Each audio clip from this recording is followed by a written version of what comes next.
Hello friends, आज हम इस वीडियो में क्लास 6 का ज्योग्राफी से अध्याय 3 पृथ्वी की गतियों से संबंधित मोस्ट इम्पॉर्टेंट प्रश्नों को देखेंगे। इससे पहले ऑलरेडी हमने सौरमंडल में पृथ्वी और ग्लोब अक्षांश और देशांतर से संबंधित प्रश्नों को देखा था। उसका उन वीडियो का लिंक डिस्क्रिप्शन में दिया हुआ है या फिर प्लेलिस्ट में जाकर आप देख सकते हैं। ठीक है, तो चलिए फिर शुरू करते हैं आज का इस अध्याय का पहला सवाल से। पहला सवाल है, निम्नलिखित कथनों पर विचार करें। सवाल है, निम्नलिखित कथनों पर विचार करें। पहला क्या दिया है, घूर्णन पृथ्वी की अपनी कक्षा में सूर्य के चारों ओर की गति है। घूर्णन पृथ्वी की अपनी कक्षा में सूर्य के चारों ओर की गति है। सेकंड ऑप्शन दिया है कि घूर्णन की अवधि को पृथ्वी दिवस के रूप में जाना जाता है। उपयुक्त कथनों में से कौन सा सही है ये आपको बताना है। केवल वन, केवल टू, वन टू दोनों, या फिर ना तो एक ना तो दो। तो बात करें पहला कथन के बारे में कि घूर्णन पृथ्वी की अपनी कक्षा में सूर्य के चारों ओर की गति है, ये कथन गलत है। ठीक है, क्यों गलत है? क्योंकि आप देखेंगे कि घूर्णन क्या है। घूर्णन देखेंगे कि पृथ्वी अपने ही एक्सिस पर जो घूमती है उसे हम लोग घूर्णन कहते हैं। ठीक है, पृथ्वी की अपनी कक्षा में सूर्य के चारों ओर जो गति करती है उसे हम लोग परिक्रमण कहते हैं। तो पहला कथन गलत हो गया। सेकंड कह रहा है कि घूर्णन की अवधि को पृथ्वी दिवस के रूप में जाना जाता है, तो ये कथन यहाँ पे सही है। ठीक है, तो हम लोग चले जाएंगे बी ऑप्शन के साथ। केवल टू यहाँ पे सही है। डिटेल्स देख लेते हैं। घूर्णन अपनी धुरी पर पृथ्वी की गति है। पृथ्वी को अपनी धुरी के चारों ओर एक चक्कर पूरा करने में लगभग 24 घंटे लगते हैं। घूर्णन की अवधि को पृथ्वी दिवस के रूप में जाना जाता है। यह पृथ्वी की दैनिक गति है। ठीक है, चलिए आगे देखते हैं। नेक्स्ट है, सवाल है, निम्नलिखित कथनों पर विचार करें। पहला दिया है कि सूर्य के चारों ओर चक्कर लगाने में पृथ्वी को 365.1/4 दिन लगते हैं। सेकेंड ऑप्शन दिया है कि पृथ्वी की धुरी जो एक काल्पनिक रेखा है अपने कक्षीय तल के साथ 66.5 डिग्री का कोण बनाती है। उपयुक्त कथनों में से कौन सा सही है आपको बताना है। केवल वन, केवल टू, एक दो दोनों, या फिर ना तो एक ना तो दो। तो बात करें पहला कथन के बारे में कि सूर्य के चारों ओर चक्कर लगाने में पृथ्वी को 365.1/4 दिन लगते हैं, ये कथन बिल्कुल सही है। ठीक है, वैसे हम लोग देखा जाए तो हम लोग क्या करते हैं, 365 दिन ही लेते हैं और अपने सुविधा के अनुसार 1/4 दिन को छोड़ देते हैं। ठीक है, अपने सहूलियत के हिसाब से। फिर 4 साल के बाद उसको हम लोग क्या करते हैं, एडजस्ट कर देते हैं। ये तो आप लोगों को पता होगा ही। ठीक है, बात करें सेकंड ऑप्शन के बारे में, पृथ्वी की धुरी जो एक काल्पनिक रेखा है अपने कक्षीय तल के साथ 66.5 डिग्री का कोण बनाती है, तो ये कथन यहाँ पे सही है। ठीक है, ध्यान रखिएगा, यहाँ पे बोला गया है कक्षीय तल के साथ। कक्षीय तल का मतलब क्या है देखेंगे, चलिए इसको मैप पर दिखाते हैं तो आपको समझ में आएगा। इसको देखिए, ये पिक्चर को देखिए, यहाँ पे जब देखेंगे, ठीक है, तो ये हमारा क्या है, ये हमारा है पृथ्वी का कक्षीय समतल है ये। ठीक है, और यहाँ से अगर हम देखें पृथ्वी के कक्षीय समतल पर एक लंब अगर डालें हम, ठीक है, सीधा लंब डाल दें, तो यहाँ पर क्या देख रहे हैं, ये हमारा उत्तरी ध्रुव है और ये हमारा दक्षिणी ध्रुव है। ठीक है ना, उत्तरी ध्रुव और दक्षिण ध्रुव को मिलाने वाली रेखा को क्या कहते हैं, देशांतर रेखा भी कह सकते हैं। या इसी पर क्या कर रहा है, इसी रेखा पर ये क्या करती है, घूमती है पृथ्वी। ठीक है, ये जो झुकी हुई है, कितना झुकी हुई है, 23.5 डिग्री। लेकिन अपने कक्षीय तल पर देखेंगे कि ये 66.5 डिग्री का कोण बनाती है। ठीक है, देख रहे हैं 66.5 डिग्री। तो वही वहाँ पे सवाल था, वहाँ दिया था ऑप्शन में कि पृथ्वी का कक्षीय समतल 66.5 डिग्री का है, तो 66.5 डिग्री का ये कथन यहाँ पे सही है। हाँ, पृथ्वी कितनी झुकी हुई है, तो पृथ्वी झुकी हुई है 23.5 डिग्री। ठीक है, अपने पृथ्वी के कक्षीय समतल पर देखेंगे कि 27 डिग्री झुकी हुई है। ठीक है, होना चाहिए कैसे पृथ्वी का, ये जो होना चाहिए था उत्तरी पोल, यहाँ पे कह सकते हैं मतलब ये कि यहाँ पे ये सीधी रेखा होना चाहिए था, है ना। लेकिन देखेंगे पृथ्वी कितना है, यहाँ से इसका है उत्तरी पोल और दक्षिणी पोल इधर है, ये वाला रेखा है, होना चाहिए था ये वाला। लेकिन ये दोनों का गैप देखेंगे तो ये इतना जो गैप बन रहा है वही कह रहे हैं कि यहाँ पे 27 डिग्री झुकी हुई है। ठीक है, लेकिन यहाँ पे देखेंगे कि यहाँ कक्षीय समतल से कितना एंगल बना रहा है, तो 66.5 डिग्री का, और दोनों का जोड़ देंगे तो 90 डिग्री हो जाएगा। ठीक है, तो वही सवाल था वहाँ पे। तो ये समझ में आ गया होगा, कथन यहाँ पे 2 सही है और 1 भी सही है। तो हम लोग चले जाएंगे ऑप्शन नंबर सी के साथ। ठीक है, यहाँ पे दोनों कथन क्या है, सही है, 1 और 2 दोनों। ठीक है, चलिए आगे देखते हैं। इसको यहाँ पे डिटेल्स देख सकते हैं। पृथ्वी की धुरी जो एक काल्पनिक रेखा है अपने कक्षीय तल के साथ 66.5 डिग्री कोण बनाती है। कक्षा द्वारा निर्मित तल को कक्षीय तल के रूप में जाना जाता है। अपनी कक्षा में सूर्य के चारों ओर पृथ्वी की गति को क्रांति कहा जाता है। सूर्य के चारों ओर चक्कर लगाने में 365.1/4 दिन यानी कि 1 वर्ष लगते हैं। ठीक है, चलिए आगे देखते हैं। नेक्स्ट है, निम्नलिखित कथनों पर विचार करें। पहला दिया है कि आर्यभट्ट ने कहा था कि पृथ्वी गोल है और अपनी धुरी पर घूमती हैं। सेकेंड ऑप्शन में है कि सूर्य के चारों ओर पृथ्वी की गति स्थिति में परिवर्तन के कारण मौसम बदलता है। सूर्य के चारों ओर पृथ्वी की स्थिति में परिवर्तन के कारण मौसम बदलता है। उपयुक्त कथनों में से कौन सा सही है? केवल 1, केवल 2, 1, 2 दोनों, या फिर ना तो 1 ना तो 2। तो बात करें यहाँ पे पहला ऑप्शन के बारे में, तो क्या दिया है कि आर्यभट्ट ने कहा था कि पृथ्वी गोल है और अपनी धुरी पर घूमती है। ये कथन बिल्कुल सही है। आर्यभट्ट ने तो कहा था कि पृथ्वी गोल है और अपनी धुरी पर घूमती है। ये कथन बिल्कुल सही है। बात करें सेकंड ऑप्शन के बारे में, तो सूर्य के चारों ओर पृथ्वी की स्थिति में परिवर्तन के कारण मौसम बदलता है। बिल्कुल सही है। सूर्य के चारों ओर देखेंगे कि पृथ्वी की स्थिति के कारण ही तो मौसम में परिवर्तन होते हैं, ठीक है ना। तो दूसरा कथन भी यहाँ पे बिल्कुल सही हो जाएगा। तो यहाँ पे देखेंगे जो सही आंसर है वो है आपका थर्ड ऑप्शन, यानी कि सी ऑप्शन सही होगा।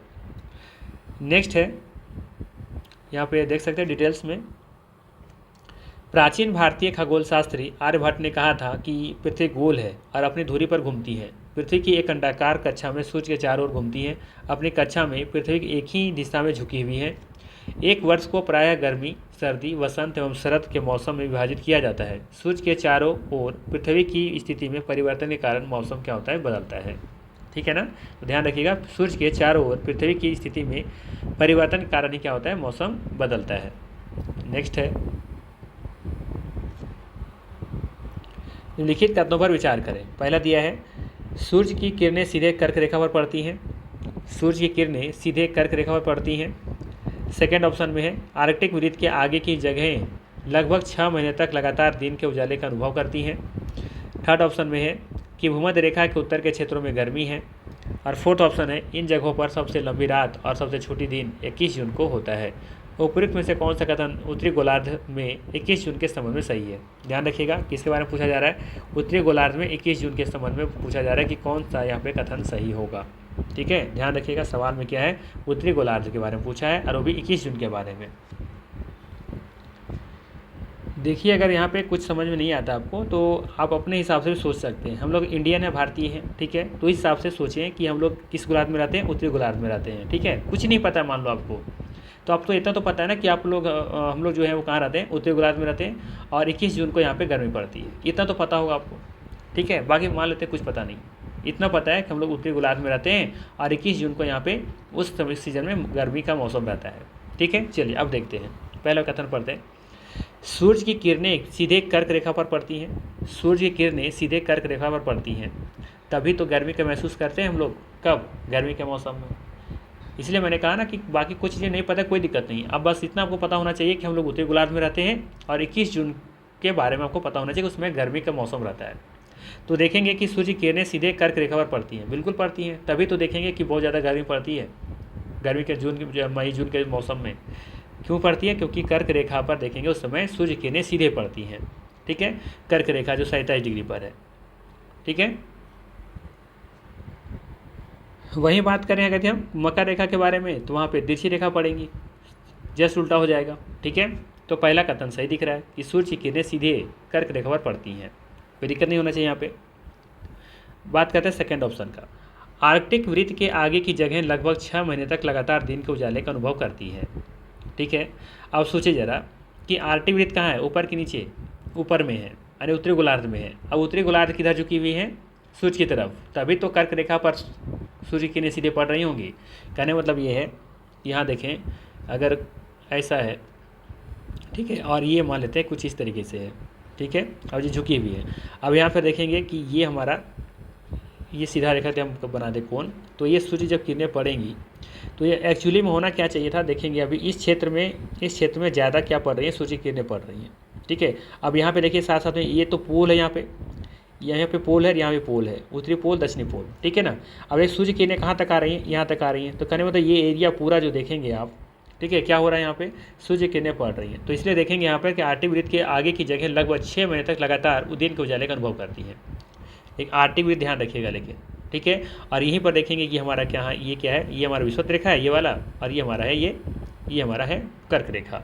और कर्क रेखा देखेंगे क्योंकि झुकी हुई किधर? पृथ्वी के, ये सूर्य की तरफ झुकी हुई है, ठीक है। जिसकी वजह से यहाँ पर देखेंगे कि यहाँ पर लगातार 6 महीने तक दिन के उजाले का अनुभव करती है। आई बात समझ में? इसी पीछे रीजन दिख रहा होगा, अगर थोड़ा सा इसको मैप हम और बड़ा कर दें तो आपको ज़्यादा समझ में आए। या फिर उस फिगर पे समझा पाएँ तो बेहतर होता। देखिए इस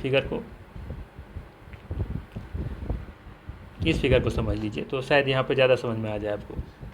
ठीक है, अब देखिए जैसे सूर्य किरणें पड़ रही होंगी, अब ये हमारा क्या है कुछ इस तरीके से, तो सूर्य किरणें कहाँ तक आएंगी, यहाँ तक आएगी ना।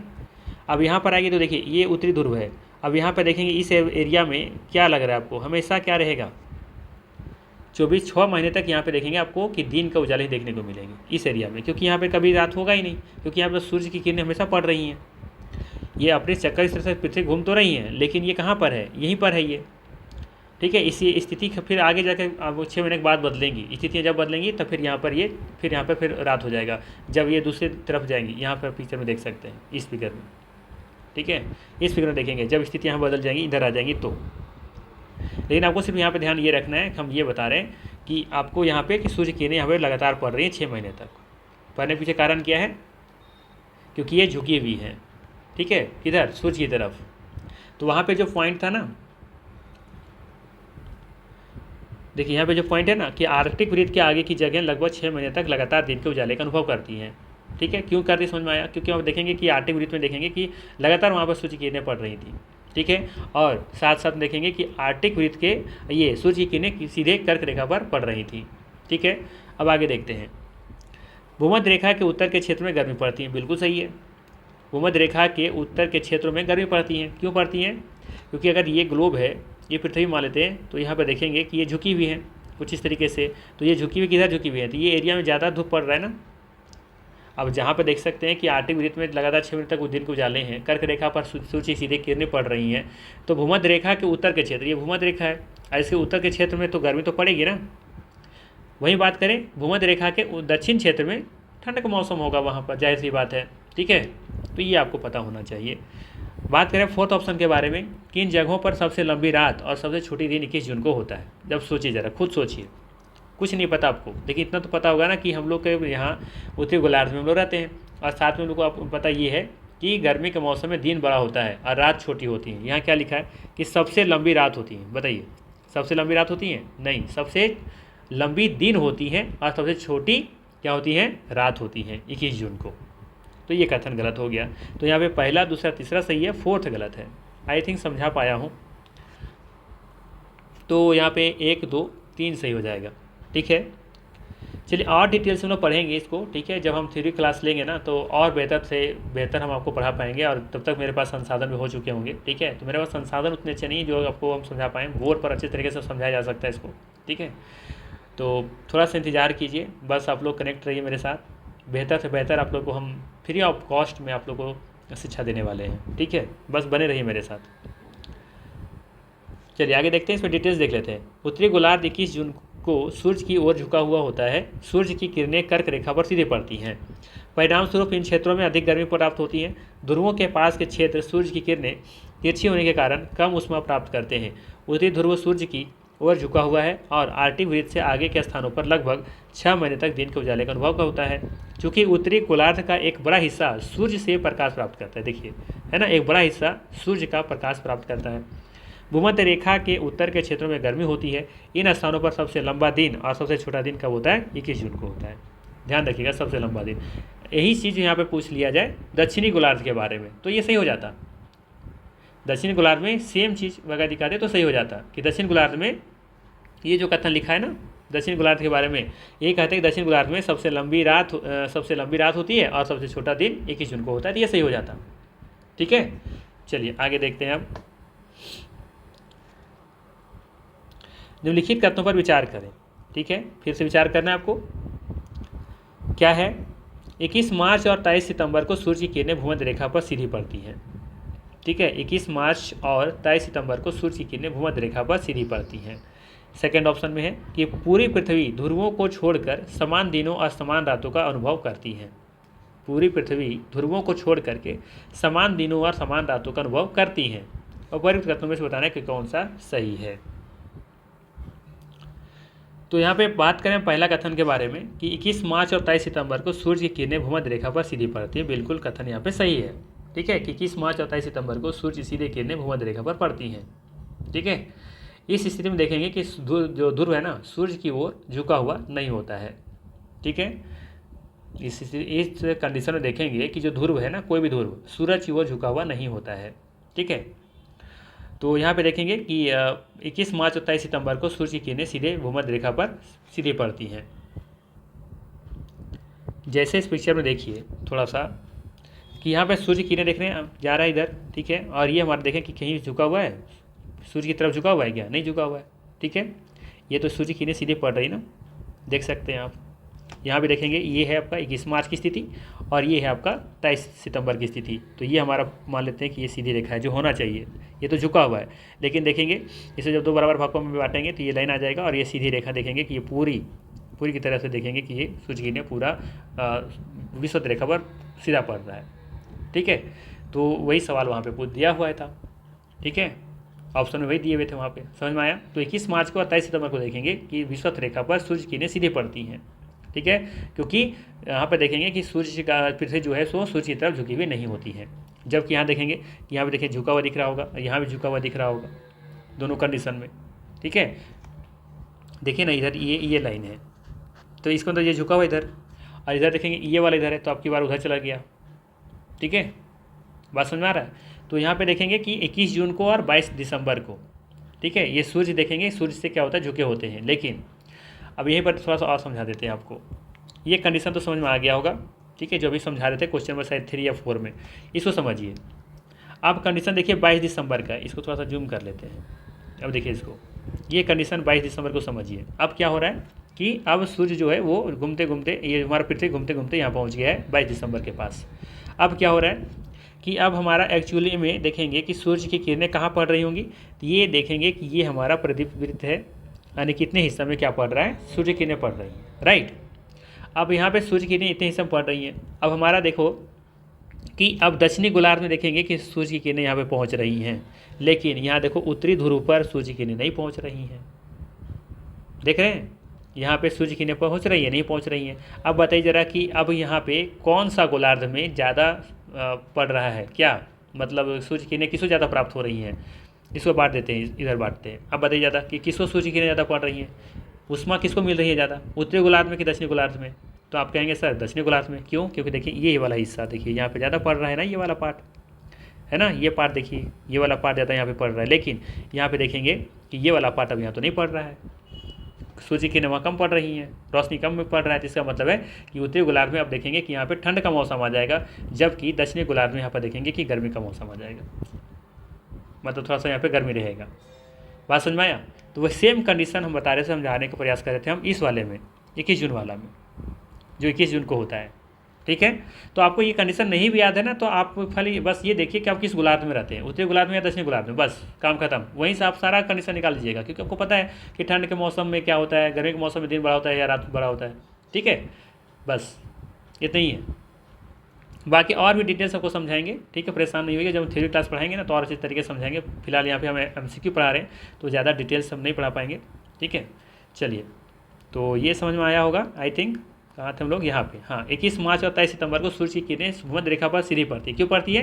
क्योंकि उस समय देखेंगे कि पृथ्वी का मतलब कि कोई भी हिस्सा सूर्य की तरफ झुकी हुई नहीं होती हैं। ठीक है, तो पहला कथन यहाँ पे सही है। अब बात करें सेकंड ऑप्शन के बारे में कि पूरी पृथ्वी ध्रुवों को छोड़कर समान दिनों और समान रातों का अनुभव करती है। सिर्फ कह रहा है कि पूरी पृथ्वी ध्रुवों को छोड़कर, सिर्फ किसको छोड़ करके, ध्रुव को छोड़ करके समान दिनों और समान रातों का अनुभव करती है। ऐसा नहीं है, समान दिन और समान रात का अनुभव करती है, ऐसा नहीं है। ध्रुव को छोड़ करके ऐसा होता है क्या? कभी देखें, जैसे हमारा भारत ही है, तो भारत में क्या समान दिन और समान रात देखते हैं आप हमेशा सालों भर? नहीं ना, कुछ ही दिन देखते होंगे। ठीक है, तो ये कथन गलत है, पूरा गलत है, 110% गलत है। ठीक है, तो पहला कथन सिर्फ सही है। हम लोग चले जाएंगे ऑप्शन नंबर ए के साथ। ठीक है, चलिए आगे देखते हैं। हाँ, डिटेल्स देख लेते हैं, थोड़ा सा बेहतर होगा। 21 मार्च और 23 सितंबर को सूर्य की सीधी किरणें भूमध्य रेखा पर पड़ती हैं। इस स्थिति में ध्रुव सूर्य की ओर झुका हुआ नहीं होता है, इसलिए संपूर्ण पृथ्वी समान दिनों और समान रातों का अनुभव करती है। ठीक है, इसीलिए पृथ्वी पर समान दिनों और समान रातों का अनुभव करती है। कब? 21 मार्च और 23 सितंबर को, ध्यान रखिएगा। इसे विषुव कहा जाता है। ऋषि को क्या कहते हैं? विषुव कहते हैं, यानी कि जब दिन और रात जब समान हो जाते हैं तो उसी स्थिति को हम क्या कहते हैं? विषुव कहते हैं। ध्यान रखिएगा, लेकिन पूरे पृथ्वी पर ऐसा नहीं होता है, सालों भर नहीं होता है, ये ध्यान रखिएगा। इसलिए वहाँ पे कथन नंबर 2 गलत है, याद रखिएगा। पूरा पृथ्वी ध्रुवों को छोड़कर समान दिनों और समान रातों का अनुभव करती है, ये कथन गलत है। ठीक है, हाँ 21 मार्च 23 सितंबर का अलग केस है। चलिए आगे देखते हैं। नेक्स्ट है, सवाल है पृथ्वी की स्थिति जिसे शीतकालीन संक्रांति कहा जाता है, पृथ्वी की स्थिति जिसे शीतकालीन संक्रांति कहा जाता है कब होता है सर? 21 मार्च, 22 दिसंबर, 23 सितंबर या 21 जून? सिंपल सा आंसर है 22 दिसंबर। ठीक है, शीतकालीन संक्रांति के बारे में पूछ रहा है तो 22 दिसंबर हो जाएगा। ठीक है, ध्यान रखिएगा 22 दिसंबर। तो ये था मोस्ट इम्पोर्टेंट 6 MCQ। ठीक है, जो थोड़ा सा लेवल हाई थे। अब कुछ हम इजी क्वेश्चन लेकर के आ रहे हैं। ठीक है, उसमें 10-15 क्वेश्चन होंगे जो आसान क्वेश्चन होंगे, जो आपको वहाँ पे 15-20 जो भी होंगे सारे का आंसर पता अब होना चाहिए। अगर वहाँ से सारे का आंसर पता नहीं है तो थोड़ा सा आपको बहुत ज़्यादा मेहनत करने की ज़रूरत है। ठीक है, तो चलिए हम लोग चलते हैं, देखते हैं वो ईजी क्वेश्चन कौन से 10-15 क्वेश्चन है। चलिए पहला सवाल है समदिवारात्रि अर्थात विषुव किसे कहते हैं? कब का होता है, किस दिन होता है? 22 जून और 21 दिसंबर को, या 21 मार्च और 21 जून को, या 21 मार्च और 23 सितंबर को? उपयुक्त में से अधिक होगा या फिर उपयुक्त में से कोई नहीं? सही आंसर हो जाएगा 21 मार्च और 23 सितंबर। ठीक है, सी ऑप्शन यहाँ पे सही है, 21 मार्च और 23 सितंबर। ध्यान रखिएगा कि 23 सितंबर को उत्तरी गोलार्ध में शरद ऋतु होती हैं।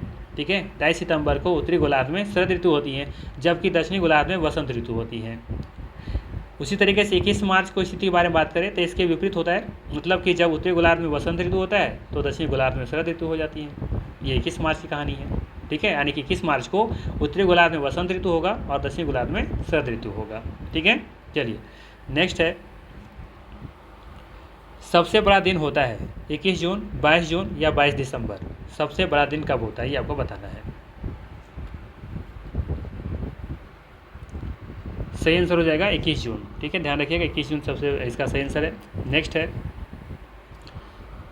पृथ्वी का आकार, सवाल है पृथ्वी का आकार चंद्रमा से, पृथ्वी का आकार, पृथ्वी आकार में चंद्रमा से। ठीक है, सवाल ये है कि पृथ्वी आकार में चंद्रमा से छोटी है, बड़ी है या बराबर है? सही आंसर हो जाएगा बड़ी है, पृथ्वी आकार में चंद्रमा से बड़ी है। नेक्स्ट है, चांद पर पहुंचने वाला पहला व्यक्ति कौन था? राकेश शर्मा, यूरी गैगरिन या नील आर्मस्ट्रॉन्ग? सही आंसर हो जाएगा सी ऑप्शन, नील आर्मस्ट्रॉन्ग इसका सही आंसर है। नेक्स्ट है, उत्तरी ध्रुव से दक्षिणी ध्रुव को मिलने वाली या मिलाने वाली काल्पनिक रेखा कहलाती है। उत्तरी ध्रुव से दक्षिणी ध्रुव को मिलाने वाली काल्पनिक रेखा को हम क्या कहते हैं? इसे कहते हैं, क्या कहते हैं? देशांतर कहते हैं। ठीक है, अर्थात यहाँ पे सी ऑप्शन बिल्कुल सही हो जाएगा। नेक्स्ट है, निम्नलिखित में से कौन सा कथन सत्य है? पृथ्वी अपने अक्ष पर 47 डिग्री झुकी हुई है। बी ऑप्शन में शीतोष्ण कटिबंध में अधिक ठंड एवं कम गर्मी पड़ती है। सी ऑप्शन में कि जहां सालों भर गर्मी पड़ती है वह क्षेत्र उष्णकटिबंधीय कहलाता है। जहां सालों भर गर्मी पड़ती है उसे उष्णकटिबंधीय कहते हैं। उपयुक्त में से अधिक कथन सही है या फिर उपयुक्त में से कोई नहीं? तो यहाँ पे देखेंगे पहला कथन सही है कि पृथ्वी अपने अक्ष पर 47 डिग्री झुकी हुई है। सेकेंड ऑप्शन भी सही है, शीतोष्ण कटिबंध में अधिक ठंड और कम गर्मी पड़ती है। और सी ऑप्शन भी सही है कि जहाँ सालों भर गर्मी पड़ती है वह क्षेत्र उष्ण कटिबंधीय कहलाता है। डी ऑप्शन यहाँ पे सही हो जाएगा। ठीक है, नेक्स्ट है, पृथ्वी के घूमने की दिशा क्या है? पृथ्वी के जो घूमने की दिशा है वो की दिशा क्या है? पूरब से पश्चिम, पश्चिम से पूरब या उत्तर से दक्षिण? सही आंसर हो जाएगा पश्चिम से पूरब। नेक्स्ट है, विषुवतीय प्रदेश में सूरज की किरणें सालों भर पड़ती हैं, तिरछी पड़ती हैं या सीधी पड़ती हैं? विषुवतीय प्रदेश में सूरज की किरणें सालों भर कैसे पड़ती हैं? तिरछी पड़ती हैं या सीधी पड़ती हैं? या साल के कुछ दिन तिरछी और कुछ दिन सीधी पड़ती हैं? चलिए ये सवाल इजी है, इसका आंसर आप कमेंट कीजिए, ये होमवर्क है आप लोग के लिए। नेक्स्ट है, पृथ्वी अपनी कक्षीय समतल पर कितना झुका हुआ है? पृथ्वी अपने कक्षीय समतल पर कितना झुका हुआ है? सही आंसर हो जाएगा इसका 66.5 डिग्री। ठीक है, नेक्स्ट है, निम्नलिखित में से कौन सा कथन गलत है? 21 मार्च एवं 23 सितंबर को सूर्य की किरणें विषुवत पर सीधी पड़ती हैं। 23 सितंबर को उत्तरी गोलार्ध में इस तरह ऋतु होती हैं। 23 सितंबर को उत्तरी गोलार्ध में इस तरह ऋतु होती हैं। ठीक है, और 23 सितंबर को दक्षिणी गोलार्ध में वसंत ऋतु होती हैं। इस तरह नहीं होना चाहिए, यहाँ पे होना चाहिए यहाँ पे होना चाहिए था शरद ऋतु। ठीक है, 23 सितंबर को उत्तरी गोलार्ध में शरद ऋतु होती है। ठीक है, और सी ऑप्शन में कि 23 सितंबर को दक्षिणी गोलार्ध में वसंत ऋतु होती है। बताना यहाँ पे कौन सा कथन गलत है। बात करें यहाँ पे पहला कथन के बारे में तो बिल्कुल सही है कि 21 मार्च और 23 सितंबर को सूर्य की किरणें विषुवत रेखा पर सीधी पड़ती हैं। ठीक है, और 23 सितंबर को उत्तरी गोलार्ध में देखेंगे कि शरद ऋतु होती है, तो ये भी कथन सही है। और 23 सितंबर को दक्षिणी गोलार्ध में वसंत ऋतु होती है, तो ये हो जाएगा यहाँ पे गलत हो जाएगा। नहीं, क्या बोला है, वसंत ऋतु ना उल्टा हो जाएगा। हाँ तो ठीक है, तो यहाँ पे सभी कथन सही है, कोई भी कथन गलत नहीं है। ठीक है, तो सही आंसर हो जाएगा ई ऑप्शन, उपयुक्त में से कोई नहीं। नेक्स्ट है, गर्मी में क्रिसमस का पर्व कहाँ मनाया जाता है? जापान, भारत या ऑस्ट्रेलिया? सही आंसर हो जाएगा ऑस्ट्रेलिया। ठीक है, सी ऑप्शन यहाँ पे सही है। नेक्स्ट है, पृथ्वी की सूर्य के चारों ओर की गति को क्या कहा जाता है? अच्छा, इसमें देखिएगा, ये जो सवाल है ना, गर्मी में क्रिसमस का पर्व कहाँ मनाया जाता है? जापान, भारत और ऑस्ट्रेलिया। सही आंसर तो ऑस्ट्रेलिया है ही, लेकिन आप थोड़ा सा कल्पना कीजिएगा कि ऑस्ट्रेलिया इसका आंसर क्यों है, क्या कारण है। ठीक है, गर्मी में क्रिसमस का पर्व कहाँ मनाया जाता है? ऑस्ट्रेलिया में। क्यों मनाया जाता है, ज़रा सा कल्पना कीजिएगा। थोड़ा सा हिंट हम दे देते हैं। जैसे मान लेते हैं अगर ये हमारा क्या है, ग्लोब है या फिर पृथ्वी है, तो यहाँ पे देखेंगे विषुवत रेखा है और यहाँ पे देखेंगे इस जगह पे ऑस्ट्रेलिया है। ठीक है, तो देखिए अब हमने थोड़ा सा हिंट आपको दे दिया है। ठीक है, क्लू दे दिया, अब यहाँ से पकड़िए, आप खुद पकड़िए और समझिए कि आखिर क्यों यहाँ पे गर्मी के मौसम में क्रिसमस का पर्व मनाया जाता है। ठीक है, तो पहले पता कीजिए कि हमारे देश में क्रिसमस का मनाया जाता है। ठीक है, और फिर आप वहाँ से रिलेट कर पाएंगे। ठीक है, चलिए, तो इसका आंसर क्या होगा बताइए? पृथ्वी की सूर्य के चारों ओर की गति को क्या कहते हैं? तो इसे कहा जाता है परिक्रमण। पृथ्वी के सूरज के चारों की गति को कहते हैं परिक्रमण कहते हैं। ठीक है, और इससे क्या होता है? ऋतु परिवर्तन होता है। चलिए आगे है, पृथ्वी का अपने अक्ष पर घूमना कहलाता है, क्या कहलाता है? ये होता है घूर्णन, और इससे क्या होता है? दिन रात होता है। ठीक है, चलिए नेक्स्ट है, ये सभी आसान से सवाल है। निम्नलिखित में से कौन सा कथन सही है? पहला है, पृथ्वी का अपने आप पर घूमना घूर्णन कहलाता है। यहाँ पे थोड़ा सा मिस्टेक है, पृथ्वी अपने अक्ष पर घूमना घूर्णन कहलाता है, तो ये सही हो जाएगा। और सूरज के चारों ओर एक स्थिर कक्ष में पृथ्वी की गति को परिक्रमण कहते हैं, ये भी सही है। और ग्लोब पर वह वृत्त जो दिन या तथा रात को विभाजित करता है उसे प्रदीप्त वृत्त कहते हैं, ये भी कथन सही है। प्रदीप्त वृत्त मतलब यहाँ से आपको समझाते हैं प्रदीप्त वृत्त किसको कहते हैं। मतलब ये समझिए ना कि पृथ्वी पर देखेंगे कि आधे दिन में आधा जो एरिया होता है वो दिन होता है, आधे में रात होता है। ठीक है, तो उसी को क्या कहते हैं यहाँ पे? ये देखिए, जैसे मान लीजिए इसी को देख लीजिए, यहाँ पे क्या है, ये वाला क्षेत्र को यहाँ से बांट दिए, तो इधर एक तरफ देखेंगे दिन रहेगा और एक तरफ दूसरी तरफ रात हो जाएगा। ठीक है, तो इसी को प्रदीप्त वृत्त कहते हैं। ठीक है, तो ये भी कथन यहाँ पे सही है। पूछा है कि कौन सा कथन सही है, तो सभी कथन यहाँ पे सही है, डी ऑप्शन सही हो जाएगा। नेक्स्ट है, जिस दिन पृथ्वी पर रात दिन बराबर होते हैं उसे क्या कहते हैं? उसे विषुव कहते हैं। ठीक है, बी ऑप्शन सही हो जाएगा। नेक्स्ट है, 21 जून को किस क्षेत्र में सबसे लंबा दिन और सबसे छोटी रात होती है? कब? 21 जून को किस क्षेत्र में सबसे लंबा दिन और सबसे छोटी रात होती है? ठीक है, ध्यान दीजिए, सबसे लंबा दिन और सबसे छोटी रात। तो 21 जून हम लोग कहाँ रहते हैं? उत्तरी गोलार्ध में हम लोग हैं, तो हम लोग में देखेंगे कि दिन कब होता है? दिन होता है जो बड़ा हो जाता है और रात छोटी हो जाती है, होता है ना गर्मी के मौसम में। ये किस गोलार्ध के बारे में बात हो रहा है? उत्तरी गोलार्ध। ठीक है, चलिए आगे है, और ये अंतिम प्रश्न होगा शायद, आई थिंक। 22 दिसंबर को किस क्षेत्र में सबसे लंबा दिन तथा सबसे छोटी रात होगी? 22 दिसंबर को किस क्षेत्र में सबसे लंबा दिन होगा और छोटी रात होगी?